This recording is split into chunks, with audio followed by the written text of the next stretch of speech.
Bonjour, bonsoir chez vous les amis en Afrique, en Asie, en Amérique, en Europe et un peu partout dans le monde. Bienvenue pour une autre vidéo dans votre chaîne en Afrique et en diaspora. On va refaire un tour du côté du Congo-Brazzaville. Il faut aussi noter que certains sujets que je touche sur un pays africain peuvent aussi être valables pour un autre pays africain parce que nous partageons souvent les mêmes réalités, que ce soit dans l'espace francophone ou l'espace anglophone, voire lusophone. Et donc aujourd'hui, je vais parler des aéroports fantômes du Congo-Brazzaville et peut-être d'ailleurs. Alors, qu'est-ce que j'entends des aéroports fantômes du Congo-Brazzaville?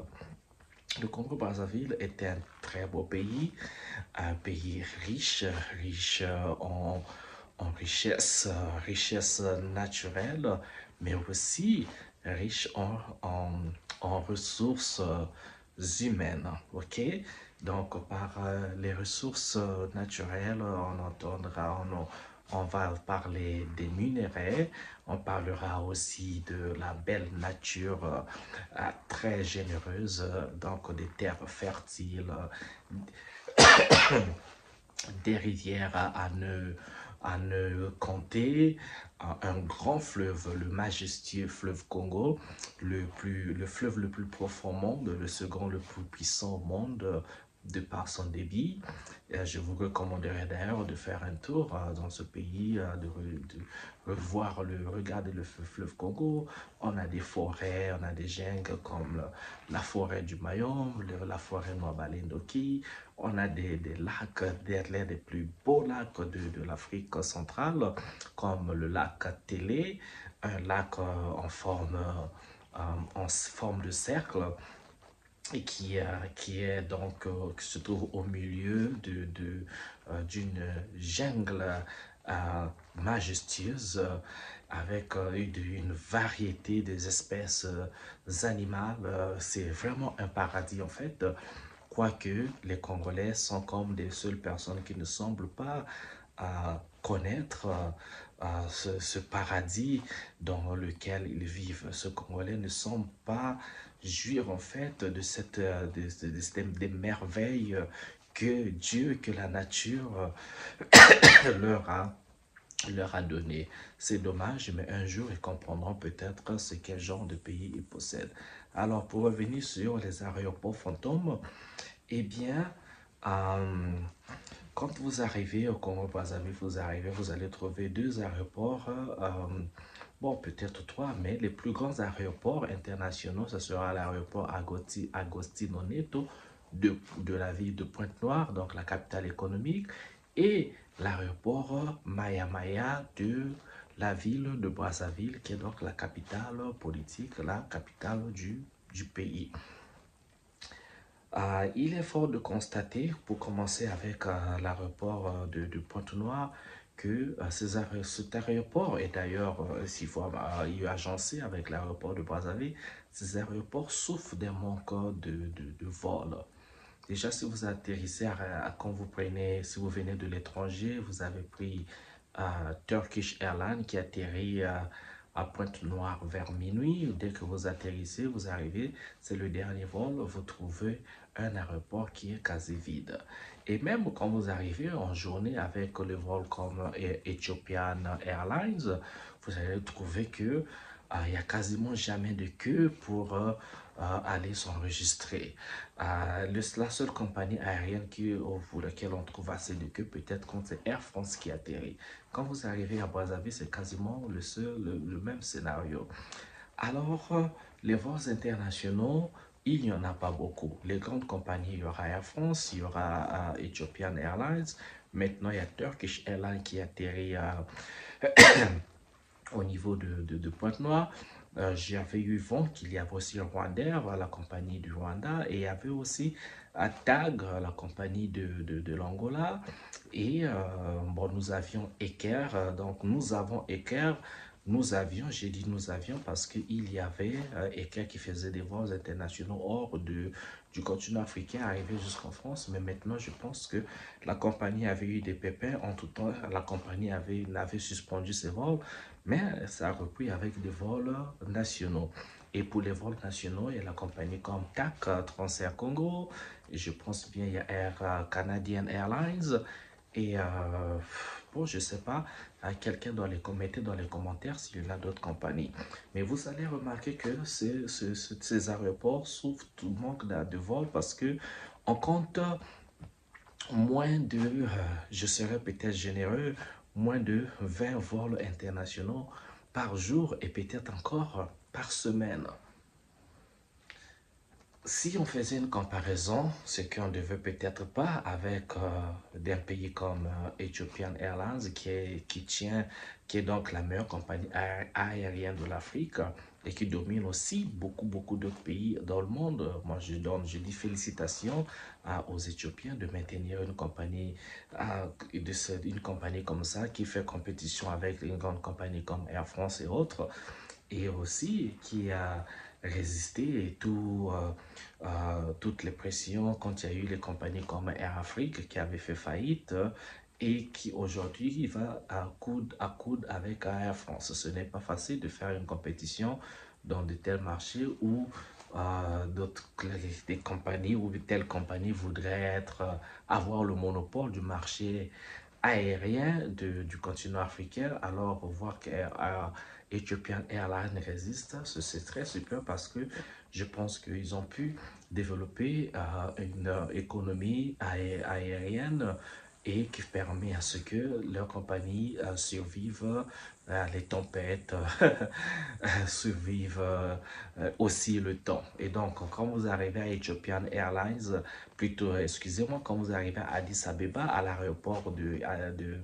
de, de, de Addis Abeba, donc la ville de l'Éthiopie, la capitale, vous arrivez à leur aéroport, c'est comme un marché. Il y a tellement, les gars, ils ont des centaines et des centaines de vols par jour. En semaine, ça fait des milliers de vols. C'est le jour et la nuit. C'est vraiment le jour et la nuit. Chez nous, quand on arrive sous, c'est mort, c'est quasiment mort. Je ne sais pas pourquoi, avec tant de richesses que nous avons, c'est toujours la question, comment nous n'arrivons pas à avoir, soit entre en partenariat, je ne suis pas expert dans le domaine, mais c'est toujours un vouloir, c'est toujours un souhait de voir que vous avez votre pays qui a une flotte aérienne, qui a une flotte d'avions qui peuvent desservir d'autres villes du pays et aussi, pourquoi pas, assurer des vols internationaux. Déjà, si vous avez la capitale économique Pointe-Noire où c'est mort en termes d'avions, vous arrivez à Brazzaville, c'est mort en termes de trafic. Si on vous arrivez dans la troisième ville du Congo qui est Dolisie, l'aéroport s'appelle Ngonzungu et c'est un aéroport, je vous assure, c'est mort. Vous arrivez à la ville d'un Caï qui est supposé être la quatrième ville du pays. C'est l'aéroport, je pense, s'appelle Ngamasoko. L'aéroport est mort. C'est des jolis aéroports, quasiment des aérodromes, mais qui sont jolis en fait. Hein. Ça, je dirais, j'ai voyagé dans le monde, je vois des aérodromes. Quand on arrive là-bas, en fait, c'est joli. Vous n'avez pas forcément besoin que ça soit énorme, mais quand c'est petit, c'est beau, c'est propre, c'est joli. Mais ces aéroports souffrent de manque d'avions. Et il y a un autre aéroport que nous avions qui était construit il y a quelques années maintenant. Ça s'appelle l'aéroport international de Dolombo qui se trouve dans la partie dite nord du... Excusez-moi, la partie dite nord du pays. Et dans cet aéroport, je suis pas encore arrivé, j'ai vu en photo, mais on m'a dit que l'aéroport souffre du même problème. En général, à un aéroport, un avion atterrit à ces aéroports que quand il y a des campagnes électorales. Au bout des campagnes, c'est quand le président fait une descente. Cela veut dire quand le président va visiter la ville ou le village où se trouve l'aéroport, eh bien, il y a peut-être, ce n'est qu'à ce moment-là qu'un avion atterrit parce que le président a ses invités et donc c'est le moment de faire atterrir les avions là. Mais sinon, le restant de l'année, ça peut faire 2 ans, 3 ans, aucun aéroport. À moins qu'il y ait vraiment un événement politique. S'il n'y a pas ça, ça, ça ne desservit pas.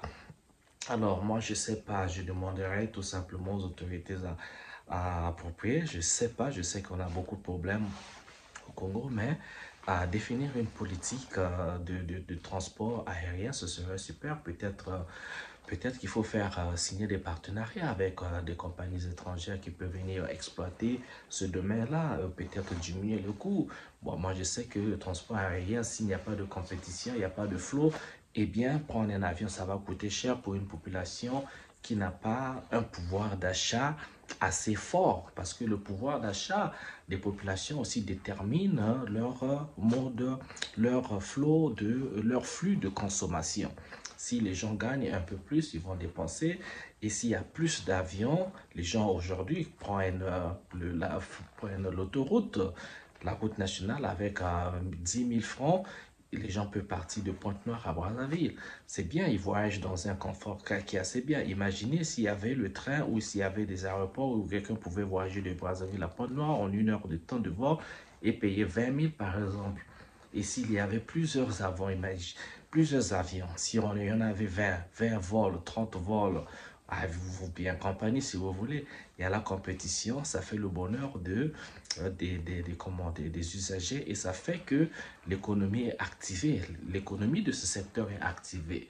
Je ne suis pas un expert, comme j'ai dit, je fais que constater, on éjecte des idées comme ça, parce que bon, le flux des avions ou bien la constance des avions, le nombre d'avions qui volent, ça fait aussi que ça baisse, les coûts sont baissés. Mais s'il y a un vol 2, 3, 4, 5 avec ce que ça coûte en kérosène, ce que ça coûte avec les frais, les taxes aéroportuaires, je pense que pour les compagnies, c'est rien, c'est pas un bon business. Alors, s'il faut réfléchir dans ce sens, ça nous permettait peut-être d'activer nos aéroports. Donc, mais cela va toujours, comme dans beaucoup de secteurs, au niveau d'augmentation du pouvoir d'achat des populations. Parce qu'il faut créer des compagnies, il faut donner de l'emploi aux gens, que les gens fassent de l'argent. Plus ils vont travailler de l'argent, plus ils vont dépenser. Surtout quand on sait que les gens n'ont pas cette éducation financière. Pour beaucoup de gens, l'argent ne représente que la dépense et non l'investissement. Et donc, il faut profiter de ce mindset des populations moyennes, bien sûr, pour faire activer l'économie. Comme on dit, c'est la classe moyenne qui fait fonctionner l'économie. Quand ils gagnent plus, ils dépensent plus. Et donc, j'espère qu'un jour, ça va arriver. J'espère qu'on définira ces politiques qui permettront à ce qu'on ne se retrouve pas avec des aéroports fantômes. Voilà, c'était ma vidéo pour aujourd'hui. Si vous avez des commentaires, laissez, n'hésitez pas pour aussi m'aider à cerner s'il y a des aéroports que j'ai oubliés, peut-être à Oyo, ou bien s'il y a des raisons pour lesquelles ces aéroports sont des aéroports fantômes. Ben, vous me dites. Sinon, merci de m'avoir suivi. Eh bien, on va continuer sur d'autres vidéos, sur les prochaines heures, les prochains jours. Restez toujours connectés. Mettez les pouces levés, des commentaires toujours dans le respect et aussi partager, pourquoi pas, pour rendre nos efforts un peu plus visibles, ok? Sinon, je vous souhaite bien le bonheur chez vous. Allez, ciao, ciao.